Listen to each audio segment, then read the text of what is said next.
सदियों से हम सब नवरात्रि का त्योहार मनाते आ रहे हैं, व्रत रखते आ रहे हैं। देश के अलग अलग हिस्सों में अलग अलग तरीकों से इस त्योहार को मनाते आ रहे हैं। कहीं कुछ लोग पूरी रात गरबा और आरती कर नवरात्रि मनाते हैं, तो कहीं कुछ लोग व्रत और उपवास रखकर माँ दुर्गा का पाठ करते हैं और उसे माँ दुर्गा के 9 रूप की पूजा करते हैं। लेकिन क्या आप जानते हैं कि इस नवरात्रि की असल कहानी क्या है?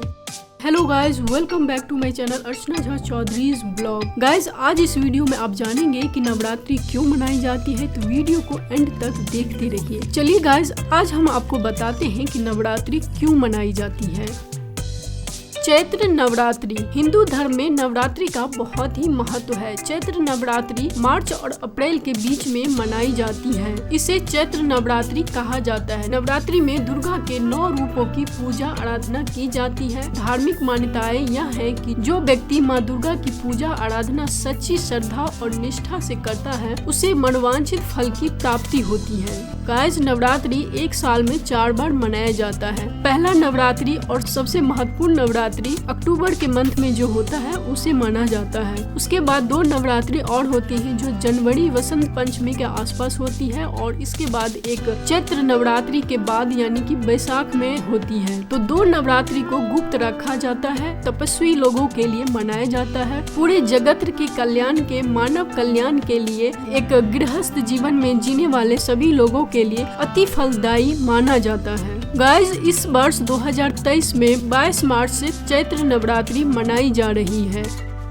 नव दुर्गा पूजा पाठ का महत्व। गाइस, प्रथम दिन हम माँ शैलपुत्री का पूजा करते हैं। शैलपुत्री संपूर्ण जगत पदार्थ भगवती का पहला स्वरूप है। शैलपुत्री यानी संपूर्ण जड़ पदार्थ भगवती का पहला रूप है। पत्थर, मिट्टी, जल, वायु, अग्नि, आकाश सब शैलपुत्री का प्रथम रूप है। इस पूजन का अर्थ है प्रत्येक जड़ पदार्थ में परमात्मा को अनुभव करना। दूसरा रूप है ब्रह्मचारिणी का रूप। जड़ में ज्ञान प्रस्फुरन, चेतना का संसार भगवती के दूसरे रूप का प्रभाव है। जड़ चेतना का संयोग प्रत्येक अंकुर में इसे देख सकते हैं। तीसरे दिन माँ भगवती चंद घंटा की पूजा होती है। यहाँ जीवन में प्राणी प्रकट होती है, जिसकी अंतिम परिणति मनुष्य में बिखरा हुआ है। चौथा रूप है कृष्ण मांडा, अर्थात अंडे को धारण करने वाले स्त्री पुरुष की गर्भधारण शक्ति, जो भगवती की ही शक्ति है, जिसे समस्त प्राणी में देखा जा सकता है। 5वां रूप है सकंद माता, पुत्रवती माता पिता का स्वरूप है, अर्थात प्रत्येक पुत्रवान माता पिता सकंद माता के रूप है। छठे दिन कात्यायनी यानी कि पुत्री के माता पिता के रूप में पूजा जाता है। 7वां दिन कालरात्रि। कालरात्रि देवी भगवती का 7वां रूप है, जिसे सब जड़ चेतना मृत्यु को प्राप्त होते हैं। जो मृत्यु के समय सब प्राणियों को इस स्वरूप का अनुभव होता है। भगवती इन 7 स्वरूपों के दर्शन सबको प्रत्यक्ष रूप से होते हैं, परंतु 8वां और 9वां स्वरूप दुर्लभ है। भगवती का 8वां स्वरूप महागौरी वर्ण का है।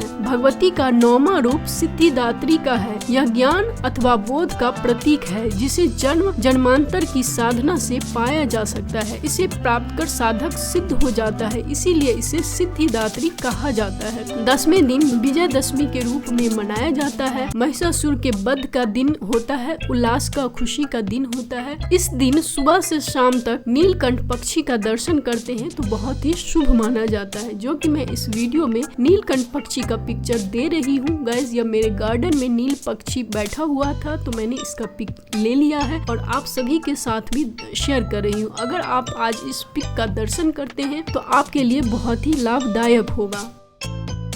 इससे जुड़ी एक पौराणिक कथा है कि महिषासुर नाम का एक बड़ा ही शक्तिशाली राक्षस था। वो अमर होना चाहता था। उसकी इस इच्छा के चलते उसने ब्रह्मा जी का कठोर तपस्या किया। ब्रह्मा जी उसकी तपस्या से खुश हुए और उसे दर्शन देकर कहा कि उसे जो भी वर चाहिए मांग सकता है। महिषासुर ने अपने लिए अमर होने का वरदान मांगा। महिषासुर की ऐसी बात सुनकर ब्रह्मा जी ने कहा, इस संसार में जो भी व्यक्ति पैदा हुआ है उसे मौत निश्चित है, इसीलिए जीवन और मृत्यु को छोड़कर चाहो चाहो जो कुछ मांग लो। ऐसा सुनकर महिषासुर ने कहा कि ठीक है प्रभु, फिर मुझे ऐसा वरदान दीजिए कि मेरी मृत्यु ना तो किसी देवता के हाथ हो, ना किसी असुर के हाथ हो, ना किसी मानव के हाथ हो, अगर हो तो किसी स्त्री के हाथ हो। महिषासुर की ऐसी बात सुनकर ब्रह्मा जी तथास्तु कहकर चले गए। इसके बाद महिषासुर राक्षसों का राजा बन गया। उसने देवताओं पर आक्रमण कर दिया। देवता घबरा गए, हालांकि उन्होंने एकजुट होकर महिषासुर का सामना किया, जिनमें भगवान शिव और विष्णु भी उनमें शामिल थे। लेकिन महिषासुर के हाथों सभी को परास्त होना पड़ा, सभी को पराजय का सामना करना पड़ा और देवलोक पर महिषासुर का राज हो गया।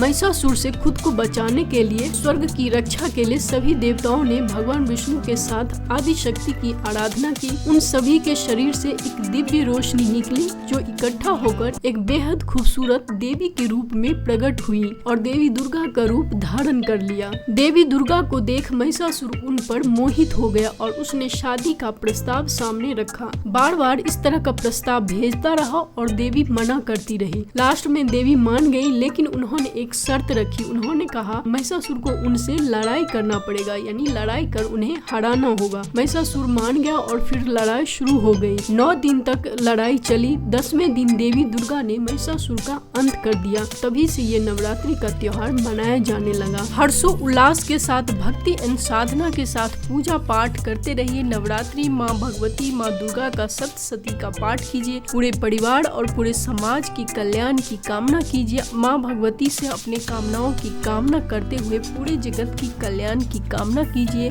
अपने परिवार, अपने रिश्तेदार में सौहार्द एवं प्यार बांटिए, गिफ्ट बांटिए, प्रेम और भाईचारा को बढ़ावा दीजिए। मेरे तरफ से आपको और आपके पूरे परिवार को, आपके पूरे रिश्तेदार को happy Navratri. Be happy, be positive और टेक केयर। Bye bye. फिर मिलती हूँ एक नई वीडियो के साथ, तब तक के लिए बाय बाय।